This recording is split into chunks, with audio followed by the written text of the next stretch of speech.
Okay, so I'm going to break this up into two sessions dealing with family life. కుటుంబ జీవితం గురించి నేను దీన్ని 2 సెషన్లుగా మాట్లాడాలనుకుంటున్నాను. The first part for husbands and wives and the second part for parents and children. మొట్టమొదటిదేమో భార్యాభర్తల గురించి, రెండవ సెషన్లో తల్లిదండ్రులు పిల్లల గురించి. So there's some introductory remarks I want to make first of all. మొట్టమొదటిగా కొన్ని పరిచయ వాక్యాలు నేను చెప్తాను. The first is from 1 Corinthians in chapter 10, a principle that applies to all of our Christian life. కొరింథీయులకు రాసిన మొదటి పత్రిక 10వ అధ్యాయంలో మనం చూసినట్లయితే ఈ నియమం అనేది మన క్రైస్తవ జీవితం అంతటికి కూడా అన్వయించబడుతుంది. 1 Corinthians 10 and verse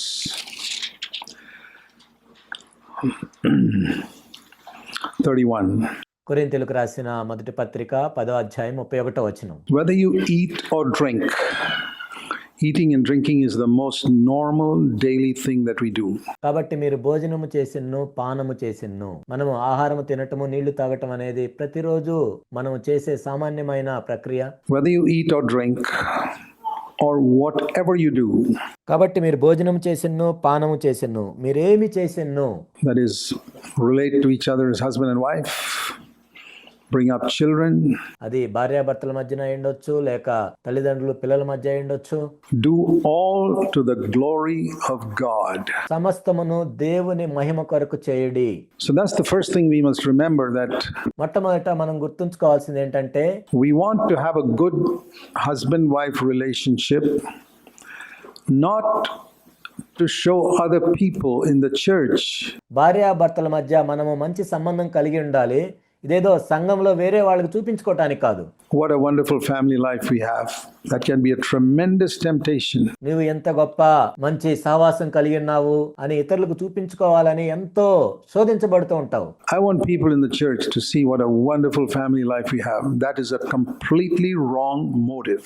మేము ఎంత మంచి కుటుంబ జీవితం కలిగి ఉన్నామో సంఘంలో ఉన్న వాళ్ళందరికీ తెలియాలి అనేది ఎంతో చెడ్డ ఉద్దేశం అది. And you can't expect God to support you if your motive is wrong. ఒకవేళ నీ ఉద్దేశం అలా ఉన్నట్లయితే దేవుడు నీకు సహాయం చేస్తాడని అనుకోవద్దు. Say, Lord, I want to do that to bring glory to you. ప్రభువా, నీ నామాన్ని మహింపరచడానికి నేను ఆ విధంగా ఉంటాను. So that the devil's mouth is shut in my home. ఆ విధంగా మా ఇంట్లో అపవాది యొక్క నోరు మోయబట్టడానికి. By the way I relate to my wife or my husband, I bring glory to you. Whatever you do all to the glory of God. The same thing applies to bringing up children. భార్య భర్తతో ఉండటం కానీ, భర్త భార్యతో ఉండటం కానీ సమస్తము దేవుని మహిమ కొరకే చేయాలి. పిల్లల్ని పెంచే విషయంలో కూడా అంతే. I don't want to bring up my children in such a way that everybody in church will say, oh, look at that family, how they have brought up their children so well.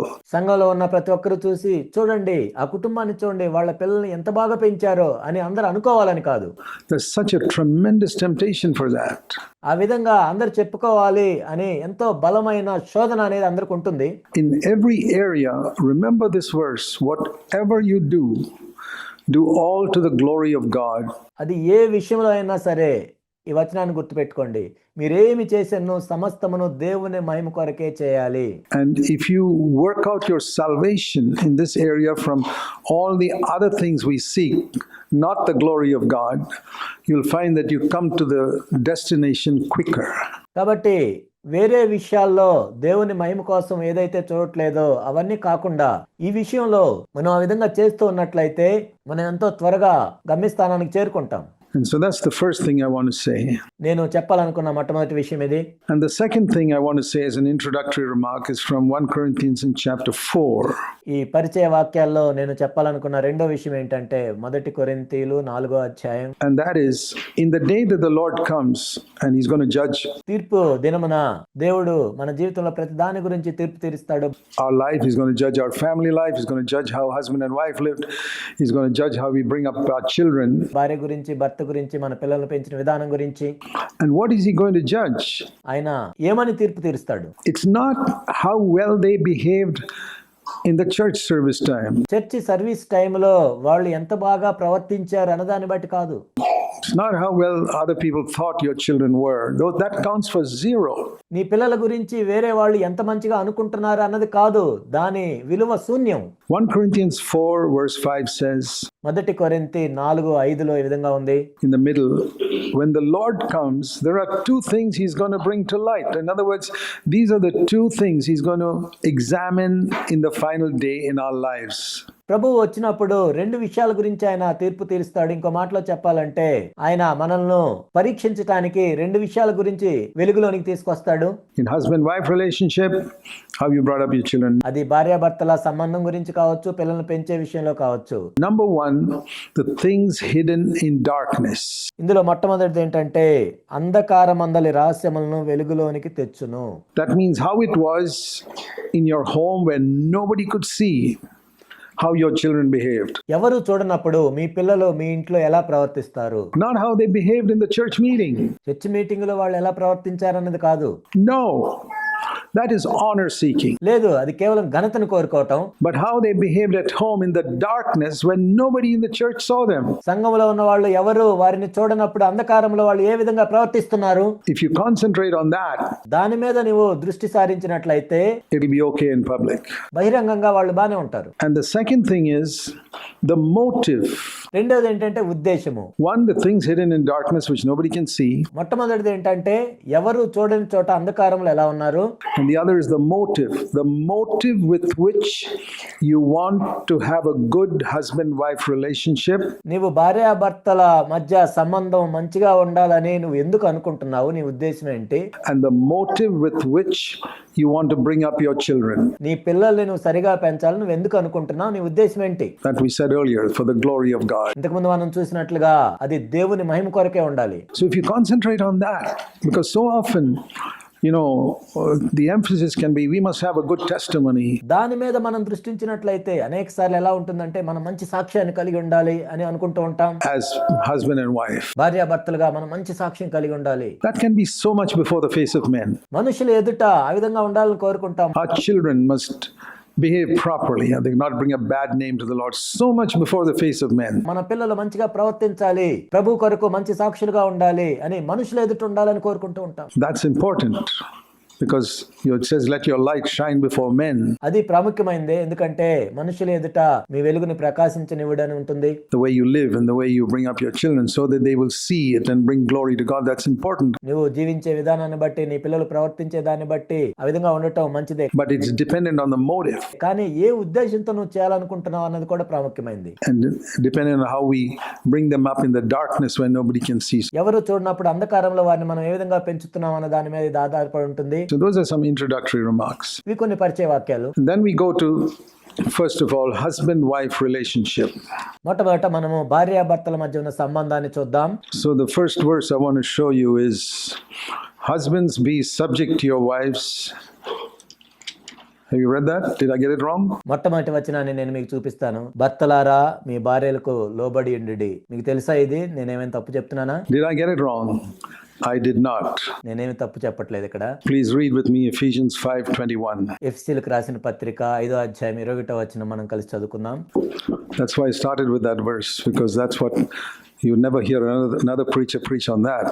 అందుకే నేను దీంతో మొదలు పెడుతున్నాను, ఎందుకంటే వేరే బోధకుడు ఎవరు కూడా దీని గురించి ప్రసంగం చేసినట్లు మీరు వినరు. What does Ephesians 5:21 mean? ఎఫెసీ 5:21 యొక్క అర్థం ఏంటి? Wives, be subject to your husband is the next verse. స్త్రీలారా మీ సొంత పురుషులకు లోబడి ఉండుడి అనేది తర్వాత వచనం. అది Don't jump to that verse first. ఆ వచనం దగ్గరికి నేరుగా వెళ్ళొద్దు. A lot of husbands would like to start with verse 22. చాలా మంది భర్తలు 22వ వచనం నుంచి చూస్తారు. But I say we start with verse 21. నేనేం చెప్తున్నా అంటే 21వ వచనం నుంచి మనం మొదలు పెట్టాలి. Which is, both husband and wife be subject to one another in the fear of Christ. ఇక్కడ భార్య భర్త ఇద్దరు కూడా క్రీస్తునందలి భయముతో ఒకరికొకరు లోబడి ఉండాలి. This is the introduction to verse 22. 22వ వచనానికి ఇది పరిచయ వాక్యము. And a tyrant of a husband will never accept that. ఒక నియంతలాగా ఉండే భర్త దీన్ని అంగీకరించడు. They all like to start in verse 22, and even the people who have paragraphed the Bible start with verse 22. వాళ్ళందరూ కూడా 22వ వచనం నుంచి మొదలు పెట్టాలని చూస్తారు. ఈ బైబిల్లో పారాగ్రాఫ్లు చేసిన వాళ్ళు కూడా 22వ వచనం నుంచి పారా మొదలు పెట్టారు. I think the paragraph should begin with verse 21. నేనేమనుకుంటానంటే ఈ పారాగ్రాఫ్ 21వ వచనం నుండి మొదలు పెట్టాలి. So which means we recognize, like the Bible says, the husband and wife are joint heirs of the grace of God. బైబిల్లో దేవుని యొక్క వాక్యం చెప్తున్నట్లుగా భార్యాభర్తలు ఇద్దరు కూడా జీవమను కృపావరములో సమాన వారసులై ఉన్నారు అనే మాటను వాళ్ళు గమనిస్తున్నారా? So I'll come back to Ephesians, but let's turn for a moment to 1 Peter and chapter 3, 1 Peter chapter 3, where we're told,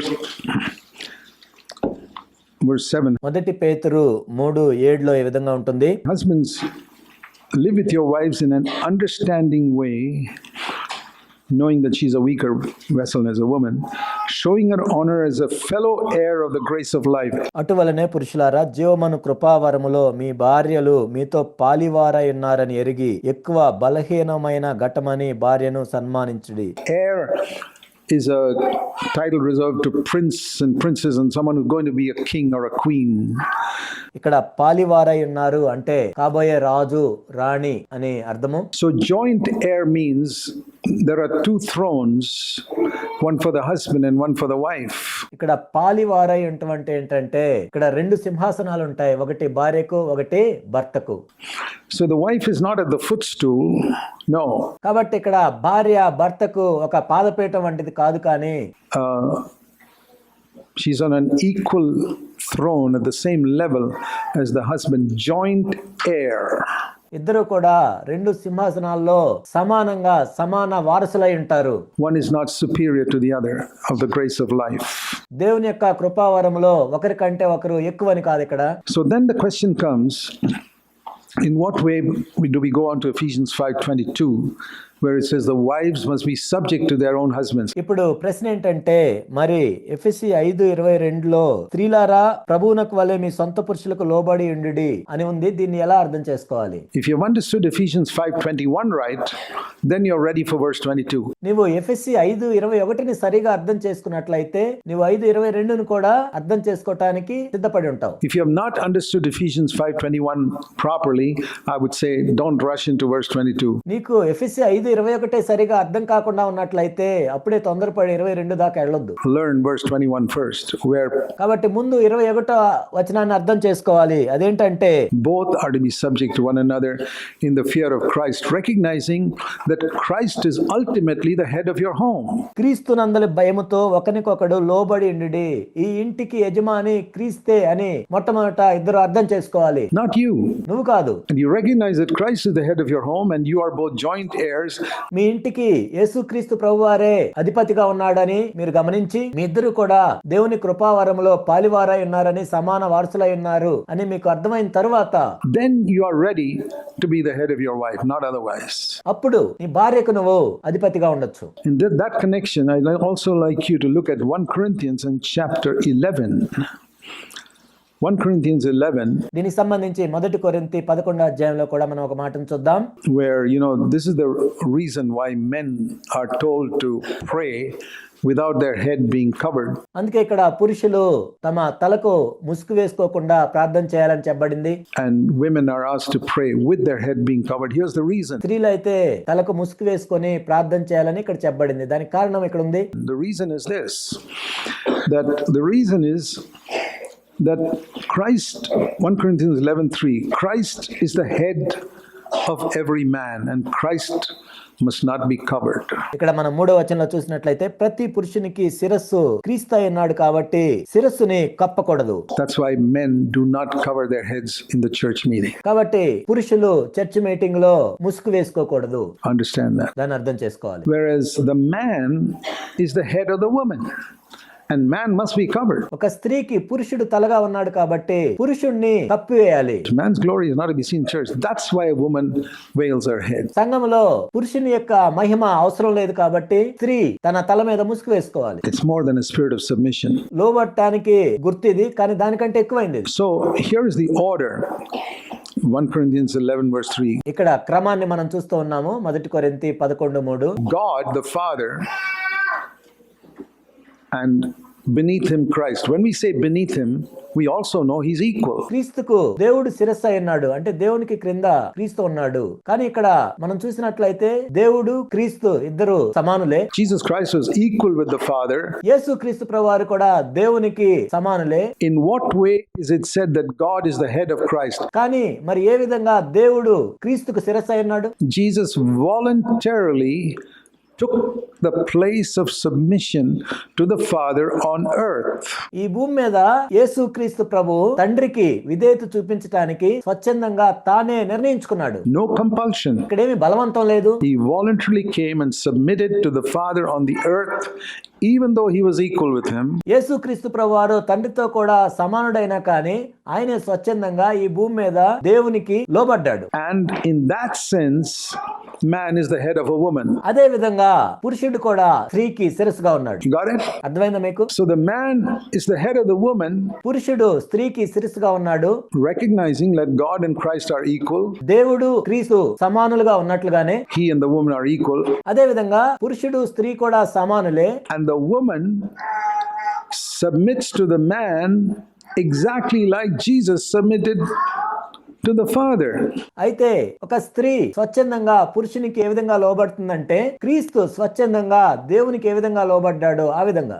So Jesus demonstrated by his submission on earth that submission is not a disgraceful thing.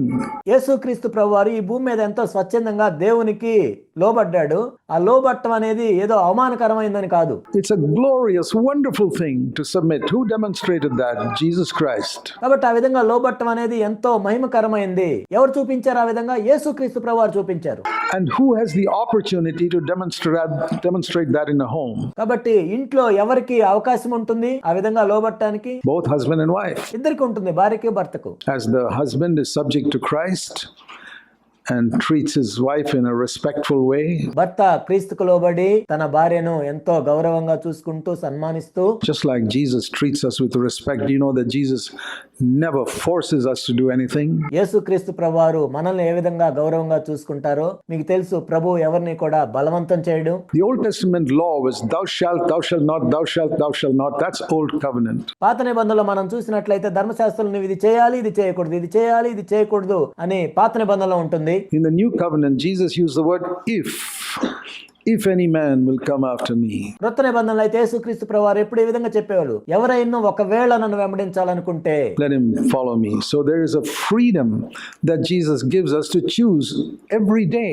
నన్ను వెంబడించొచ్చు అని ప్రభు చెప్పారు. ప్రతిరోజు కూడా ప్రభువును మనం వెంబడించడానికి ఆయన మనకు స్వాతంత్రాన్ని ఇచ్చాడు. Do I want to die to myself here or not? ఇక్కడ నా స్వయానికి నేను చనిపోవాలా లేదా? No compulsion. బలవంతం ఏం లేదు. That's one of the most important things we learn in the Garden of Eden. ఏదెను తోటలో ఒక ప్రాముఖ్యమైన విషయాన్ని మనం అక్కడ చూసాం. That God sent Adam and Eve completely free without any angel to supervise them. దేవుడు ఏదెను తోటలోనికి ఆదాము అవ్వల్ని స్వచ్ఛందంగా స్వాతంత్రంగా పంపించాడు. వాళ్ళని కనిపెట్టి చూడటానికి దేవదూతలను ఏం పంపించలేదు. You choose all by yourself whether you want to obey me or not. మీ అంతటా మీరే ఎంపిక చేసుకోండి, నిర్ణయించుకోండి నన్ను వెంబడించాలా లేదా, మీ ఇష్టం. I've told you don't eat of that tree of knowledge of good and evil, but I'm not going to force you. ఆ మంచి చెడ్డల తెలివినిచ్చు వృక్ష ఫలాన్ని తినొద్దని నేను చెప్పాను, కానీ మిమ్మల్ని నేనేం బలవంతం చేయను. That is the freedom God gave man from day one. మొదటి రోజు నుండి కూడా దేవుడు మానవునికి ఇచ్చిన స్వాతంత్ర్యం అది. And that is the freedom a husband gives to his wife.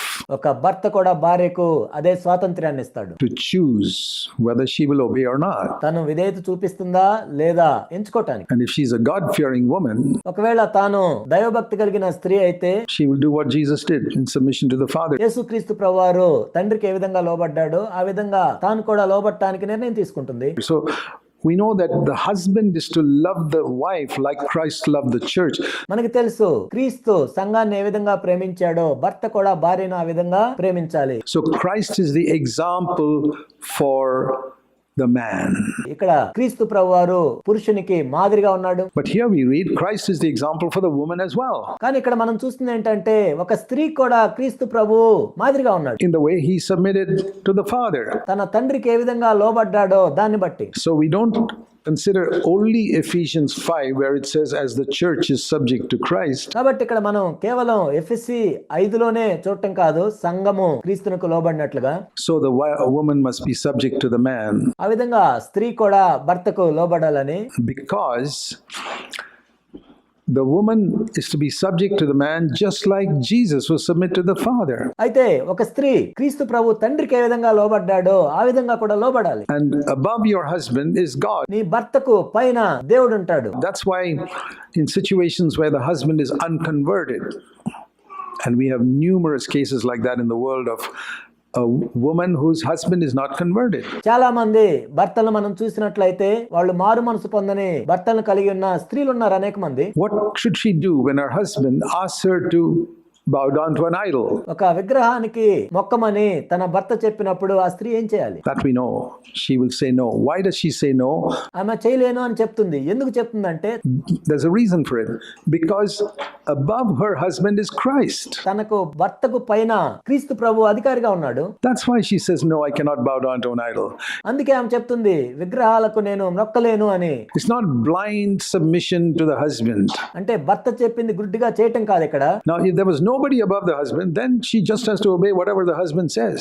తన భర్తకు పైగా ఏ అధికారము లేనట్లయితే తన భర్త ఏది చెప్తే అది చేయొచ్చు ఆవిడ. But it's not like that. కానీ నిజానికి ఆ విధంగా లేదు. There is a head above the husband, and that is Christ. ఆ భర్తకు పైన కూడా ఒక అధికారం ఉంది. ఆ అధికారం ఏంటంటే క్రీస్తు ప్రభువే. And so she has every right to say, not only I will not bow down to an idol, but కాబట్టి విగ్రహాలకు మొక్కకుండా ఉండటం మాత్రమే కాదు.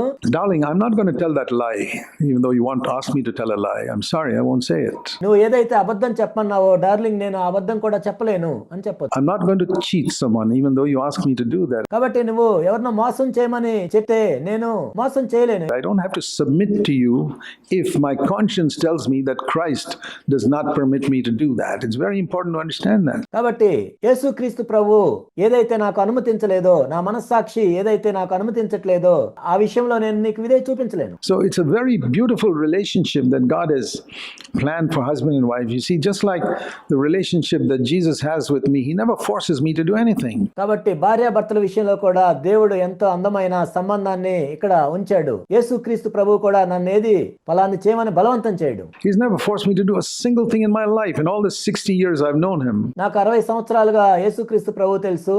ఒక్క విషయం కూడా ఫలాన్ని చేయమని నన్ను ఎప్పుడు ఆయన బలవంతం చేయలేదు. what a wonderful relationship that is. If a woman can say, my husband never forced me to do a single thing in my life. ఒక భార్య తన భర్త గురించి ఫలాన్ని చేయమని నా భర్త ఒక్కసారి కూడా బలవంతం చేయలేదు అంటే ఎంత గొప్ప మాట కదా అది. But what an example Jesus has been to me for me to follow. నేను వెంబడించడానికి యేసుక్రీస్తు ప్రభువారు ఎంత గొప్ప మాదిరిగా ఉన్నాడో కదా.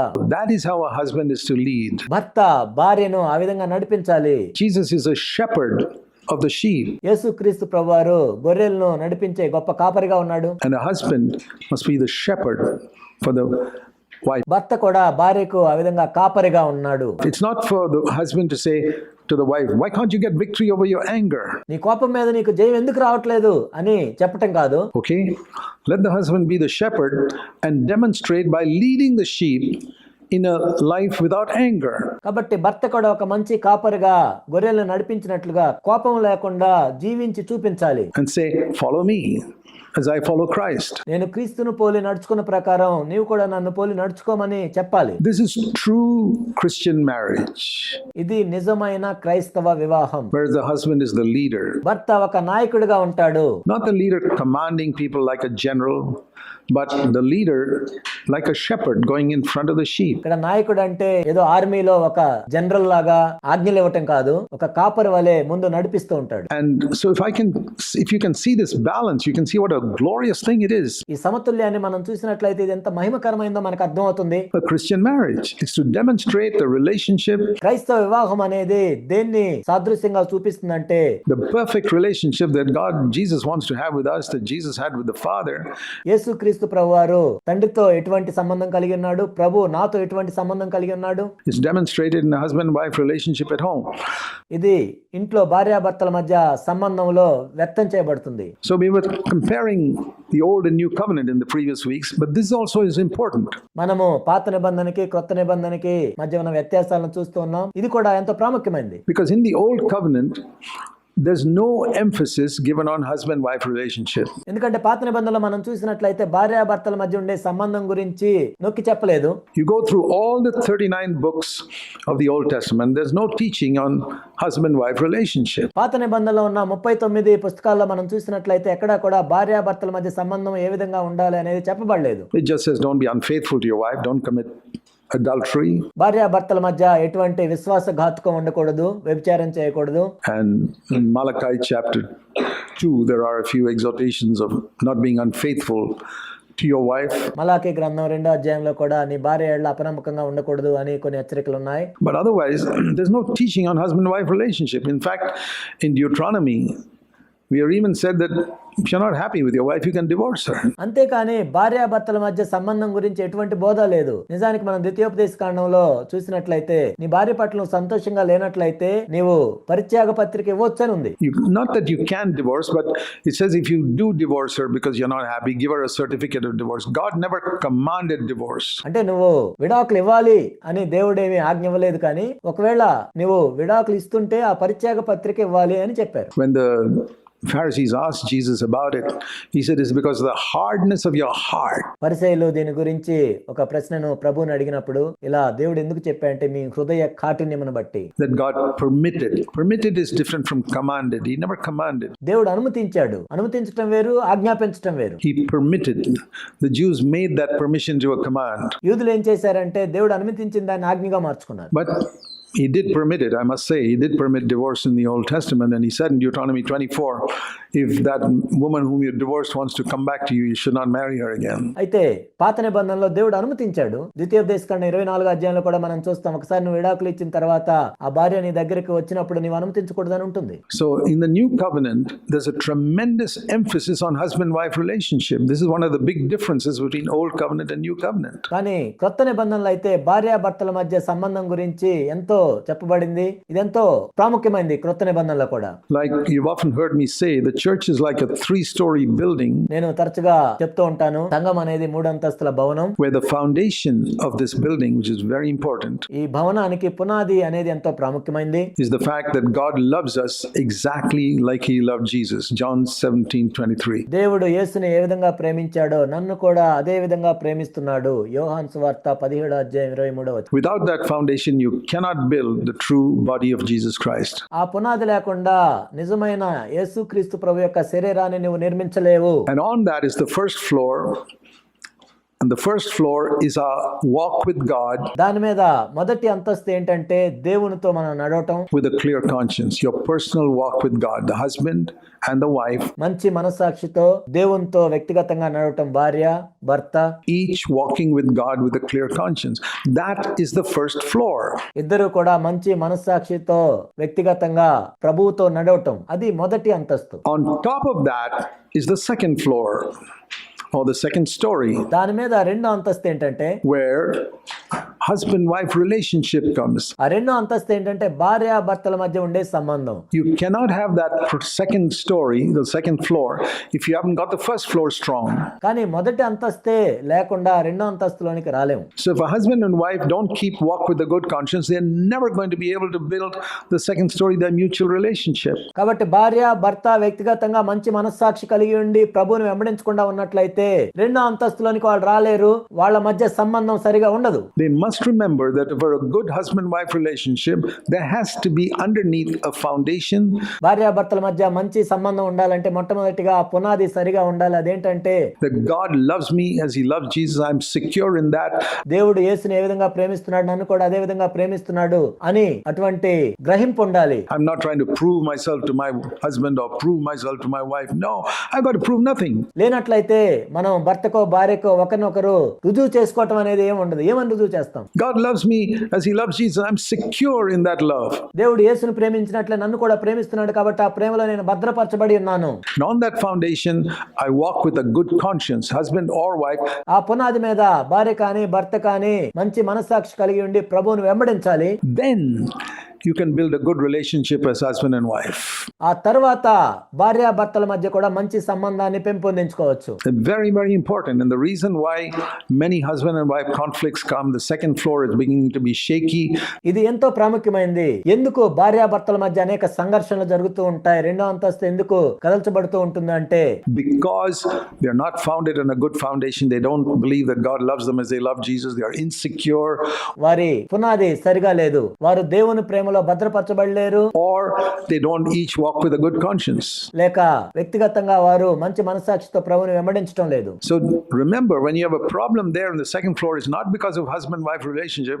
కాబట్టి భార్యాభర్తల మధ్య సంబంధం సరిగా లేనట్లయితే సమస్య అక్కడ కాదు, కానీ మొట్టమొదటి ఏంటంటే It's because of a faulty understanding of God's love దేవుని ప్రేమను సరిగా అర్థం చేసుకోకపోవటం, and a faulty walk with God in a clear conscience. మంచి మనసాక్షితో ప్రభువుని వెంబడించకపోవటం. So once you solve the problem, it's like, you have a symptom of some itching on your hand, and the problem is some bug inside your body. It's not there. You can put an ointment there, it'll come up somewhere else. కాబట్టి సమస్యను ఆ విధంగా అర్థం చేసుకోవాలి. మనం చూసినట్లయితే ఒక్కోసారి చర్మం మీద ఏమైనా దద్దుర్లు అలాంటివి వచ్చినప్పుడు సమస్య ఎక్కడ ఉండదు, కానీ లోపల ఎక్కడో ఉంటుంది. దీని మీద ఏదో ఆయింట్మెంట్ రాస్తే ఇంకో చోట వస్తుంది. It's the internal root cause of that irritation on your skin that must be dealt with. కాబట్టి నీ చర్మం మీద కనపడే ఆ దురద ఏంటంటే లోపల ఎక్కడో దానికి మూల కారణం ఉంటుంది, దాన్ని మనం చికిత్స చేయాలి. So very often the husband-wife relationship, you go to a marriage counselor and he tell you how to talk to each other and call up each other many times a day and say I love you. That doesn't solve the problem. ఎందుకంటే భార్యాభర్తల మధ్య అనేక సమస్యలు వచ్చినప్పుడు మీరు ఏదో councillor దగ్గరికి వెళ్ళి అడిగినప్పుడు వాళ్ళు ఏదో చెప్తారు, అనేక సార్లు ఫోన్ చేయమంటారు, నేను ప్రేమిస్తున్నానని చెప్పమంటారు, అవేం పనికిరావు. You got to deal with foundation. You got to deal with the first floor. మీరు పునాదిని సరి చేసుకోవాలి, మొదటి అంతస్తును సరి చేసుకోవాలి. Very, very important. And it's only on top of that comes the third floor where you build the church. దాని మీద మాత్రమే మూడో అంతస్తును కట్టగలవు, అదే సంఘము. So the church is as strong as the people who are rooted in God's love. మంచి మనసాక్షితో నడుస్తూ ఉన్నప్పుడు, భార్యాభర్తల మధ్య సంబంధం ఉన్నప్పుడు ఒక సంఘం బలంగా ఉంటుంది. Walking with a good conscience and have a good husband-wife relationship. మంచి మనసాక్షితో నడుస్తూ ఉన్నప్పుడు, భార్యాభర్తల మధ్య సంబంధం ఉన్నప్పుడు ఒక సంఘం బలంగా ఉంటుంది. This is very, very important. And one final thing I want to say, this is not everything. This could go on for hours. ఇంకొక చివరి మాట నేను చెప్తాను. ఇప్పుడు చెప్పేదే సమస్తమని కాదు, ఎన్నో గంటలు చెప్పొచ్చు దీని గురించి. But here is what I want to say.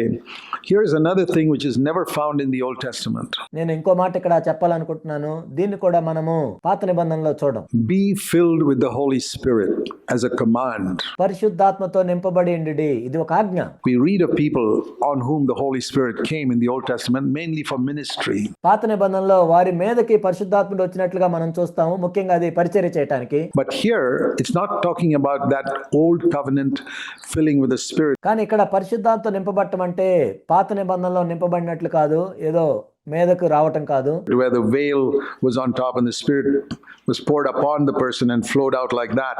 ఒక వ్యక్తి మీదకి పరిశుద్ధాత్ముడు వచ్చి ఆ విధంగా వెళ్ళినట్లు కాదు. Is where the veil is removed. If I remove the lid of this jar, then the Holy Spirit comes in. ఎప్పుడైతే నేను బాటిల్ మూత తీస్తానో పరిశుద్ధాత్ముడు లోపలికి వచ్చినట్లుగా ఉంటుంది. And overflows from within. That is new covenant filling. ఆ అంతరంగంలో నుండి బయటకు పొంగి పొరలటము కొత్త నిబంధన యొక్క నింపుదల అంటది.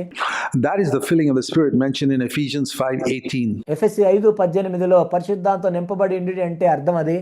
It's the only place in the New Testament where we read the command, be filled with the Holy Spirit. కొత్త నిబంధనలో ఈ ఒకే చోట మనం ఈ ఆజ్ఞను చదువుతాము, పరిశుద్ధాత్మతో నింపబడి ఉండుడి. And then do what? Speak in tongues? No. ఆ తర్వాత ఏం చేయమని ఉంది? భాషలతో మాట్లాడమనా? కాదు. Be thankful. Speak with a spirit of gratitude and then go on to what?